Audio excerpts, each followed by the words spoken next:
Sans moi, dit Jésus, vous ne pouvez rien faire. C'est Dieu qui, par sa puissance, a élevé Jésus à la dignité de chef suprême et de sauveur, pour accorder au peuple d'Israël la grâce de changer, de se repentir, et de recevoir, ainsi, le pardon de ses péchés. Livre des Actes des Apôtres, chapitre 5, verset 31.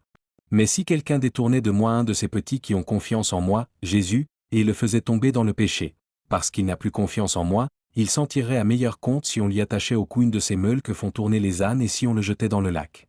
Évangile de Marc, chapitre 9, verset 42. La pierre que vous, les constructeurs, avez rejetée est devenue la pierre principale et cette pierre, c'est Jésus. En effet, c'est lui seul qui peut nous sauver. Car dans le monde entier, Dieu n'a donné aux hommes personne d'autre pour nous sauver. Livre des Actes des Apôtres, chapitre 4, versets 11 et 12. Jésus dit à ses disciples, « Ne soyez pas inquiets, croyez en Dieu et croyez aussi en moi. Et, quand je serai allé vous préparer une place, je reviendrai et je vous prendrai avec moi. De cette façon, vous serez vous aussi là où je suis. » Évangile de Jean, chapitre 14, versets 1 et 3.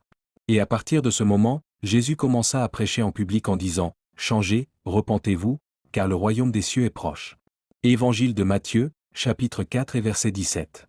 Oui, maintenant donc, changez, repentez-vous, et tournez-vous vers Dieu pour qu'il efface vos péchés.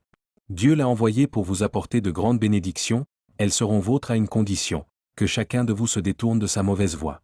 Livre des Actes des Apôtres, chapitre 3, versets 19 et 26. Et pour cela il faut croire en celui que Dieu a envoyé.